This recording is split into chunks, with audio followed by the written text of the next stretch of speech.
મહત્વના સમાચાર ગાંધીનગરથી આવી રહ્યા છે। કોંગ્રેસ વિધાનસભા સત્ર શરૂ થતાં પહેલા જ કોંગ્રેસ દ્વારા વિરોધ કરવામાં આવ્યો છે। અમિત ચાવડા સહિત કોંગ્રેસના ધારાસભ્યોએ સૂત્રોચ્ચાર પણ કર્યા હતા। અમેરિકામાંથી ભારતીયોના ડિપોર્ટેશન મામલે કોંગ્રેસ દ્વારા વિરોધ કરવામાં આવ્યો છે। ભારતીયોને હથકડી પહેરાવી અમેરિકાએ ભારત પરત મોકલ્યા તે મુદ્દે રોષ વ્યક્ત કર્યો હતો। કોંગ્રેસના ધારાસભ્યોએ હાથમાં હથકડી અને બેનર સાથે આ વિરોધ પ્રદર્શન કર્યું હતું। આજે ગુજરાત અને દેશમાં બંને જગ્યાએ ભારતીય જનતા પાર્ટીનું શાસન છે।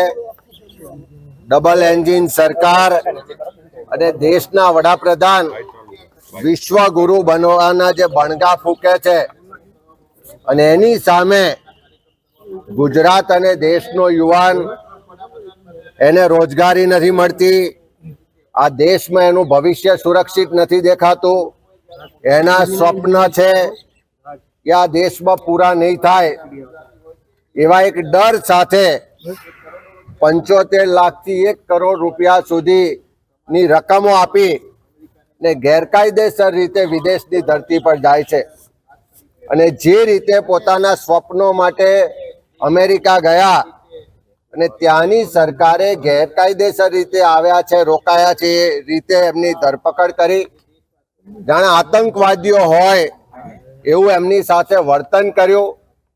અને એથી પણ ખરાબ આપણા સૌના માટે શરમજનક બાબત છે કે આતંકવાદીઓની જેમ એમના હાથમાં પગમાં હથકડીને બેડીઓ પહેરાવી આર્મીના પ્લેનમાં જ્યાં ભોજનની વ્યવસ્થા ના હોય, જ્યાં સેનિટેશન માટેની વ્યવસ્થા ના હોય, એવી રીતે એમને ભારતની ધરતી પર મોકલ્યા।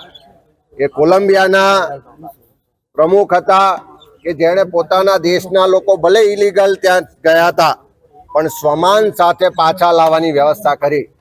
પણ જે નરેન્દ્રભાઈ મોદી પોતાને ટ્રમ્પના સારા મિત્ર ગણાવે છે, હાઉડી મોદી ને નમસ્તે ટ્રમ્પ જેવા કાર્યક્રમો કરી અને પ્રજાના ટેક્સના પૈસાઓ બરબાદ કર્યા હતા, એ વડાપ્રધાન જ્યારે હમણાં અમેરિકા ગયા, ટ્રમ્પને ફરી ગળે મળ્યા પણ આ ભારતીયોના અપમાન બાબતે એક શબ્દ પણ ઉચ્ચાર્યો નથી।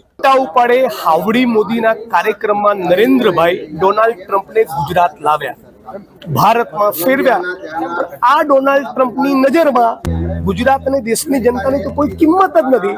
જ્યારે ગુજરાત અને હિન્દુસ્તાનનો બેરોજગાર યુવાન પોતાની રોજગારીના પ્રશ્નના સમાધાન માટે, કામ ધંધા રોજગાર માટે પરદેશ અમેરિકા ગયો તો અમેરિકાની સરકારે એમને ડિપોર્ટ કરતી વખતે આવી હથકડીઓ પહેરાવી, એમને જલીલ કર્યા, બદતમીજીભર્યું વર્તન કર્યું, પીવાનું પાણી નહીં, સેનિટેશન નહીં।